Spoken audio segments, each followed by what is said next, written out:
Merhaba, ben Profesör. Viomi V3 robot süpürge uzun kullanım raporuyla karşınızdayım. Biz ürünleri alıp uzun süre kullanıyoruz ve bu kullanımlarla ilgili raporlar hazırlıyoruz.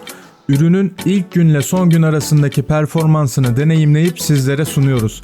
Kanalı takip etmenizi tavsiye ederim. Belki bir sonraki raporumuz sizin almayı düşündüğünüz bir ürünle ilgili olabilir. İlk olarak robot süpürgenin kutusunu açacağız. Ardından da raporumuza geçeceğiz. Hadi başlayalım.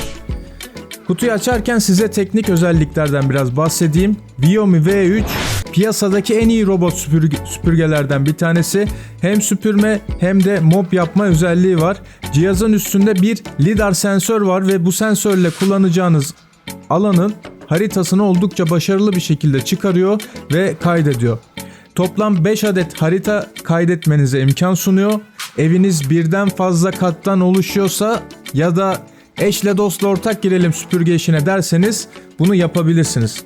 Cihazın emiş gücü gerçekten çok iddialı. 2600 Pascal şiddetinde bir emiş gücü var. Aynı oranda yüksek kapasiteli bir bataryası var. 4900 mAh kapasiteli bu batarya ile 150 dakika çalışma imkanı size sunuyor. Mop yapmak için de oldukça büyük bir tankı var. 550 mililitrelik tankı ile bütün evinizi rahatlıkla moplatabiliyorsunuz.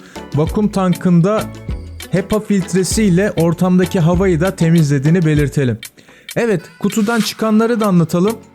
Cihazla birlikte bir adet şarj istasyonu, bir adet 550 mililitrelik toz tankı, bir adet 550 mililitrelik su tankı, bir adet hem süpürmeyi hem de moplatmayı aynı anda yapabileceğiniz ikisi bir arada tankı, bir adet döner fırça, bir adet ana fırça, 2 adet de mop ucu kutudan çıkıyor. Bir adet döner fırçayla bir adet mop ucunun yedek olduğunu belirtelim. Cihaz sadece siyah renkte satılıyor. Ancak kutudan çıktığında renkle ilgili bir endişeniz varsa sizi oldukça etkileyecek bir renge ve tasarıma sahip olduğunu söyleyebiliriz. Kullanımı da oldukça basit. İsterseniz üstündeki güç düğmesine basıp bütün evi temizletebilirsiniz. İsterseniz de uygulama üstünden temizleyeceği yeri seçip başlatabilirsiniz. Cihazın yanında gelen döner fırçayı ve toz tankını taktıktan sonra bir süre şarj edip kullanıma başlıyoruz ve şimdi de yaptığımız bu uzun kullanım sonuçlarına yavaş yavaş geçiyoruz. Cihazın toplam 4 adet süpürme modu var. Sessiz, standart, orta ve güçlü. İlk kez çalıştırdığınızda bütün alanları dolaşıp etraftaki duvarların ve nesnelerin haritasını çıkarıyor ve kendisine bir yol planı hazırlıyor. Bu nedenle ilk çalıştırma normal çalışmadan kısa bir süre daha uzun sürüyor. İlk çalıştırmada uygulama üstünden sadece duvar kenarlarını süpürmesini seçerseniz biraz daha hızlı bir haritalandırma yapıyor. Paspas kısmında 3 farklı su seviye ayarı var. İstediğiniz ıslatma şekline göre seçip bunu ayarlayabiliyorsunuz. Cihazın 2 santime kadar engel aşabilme özelliği var. Bu nedenle yüksek halılara ya da kapı eşiklerine takılmadan ilerleyip görevini tamamlayabiliyor. Yalnız halınızın püskülleri biraz uzunsa fırçası bu püsküllere takılıp sizden yardım isteyebiliyor.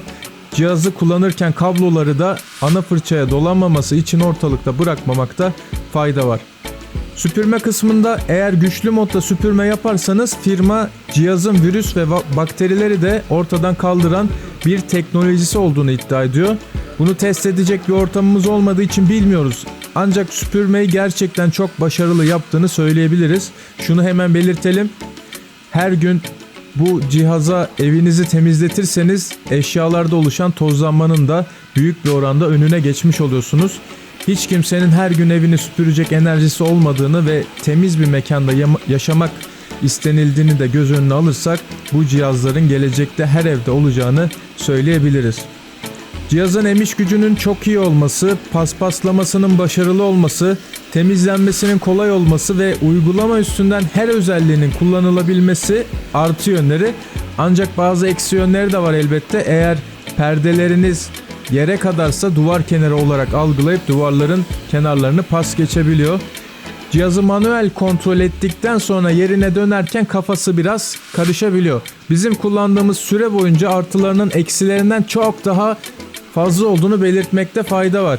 Özellikle evinizde bebek varsa ve onun sağlığını önemsiyorsanız ya da evcil hayvan besliyorsanız ve onların tüylerini dert etmek istemiyorsanız bu işi süpürgeye bırakabilirsiniz. Bebek ya da evcil hayvanınız yoksa da videonun sonundaki her gün evden çıkan tozu ve kiri görünce cihazın aslında her evde olması gerektiği fikrini benimseyeceksiniz. Şimdi biraz da uygulama kısmına bakalım. Cihazı Xiaomi'nin Mi Home uygulaması üstünden kurup kullanıyorsunuz. Uygulamayı ilk açtığınızda ilk süpürmeden sonra evinizin haritası karşınıza çıkıyor.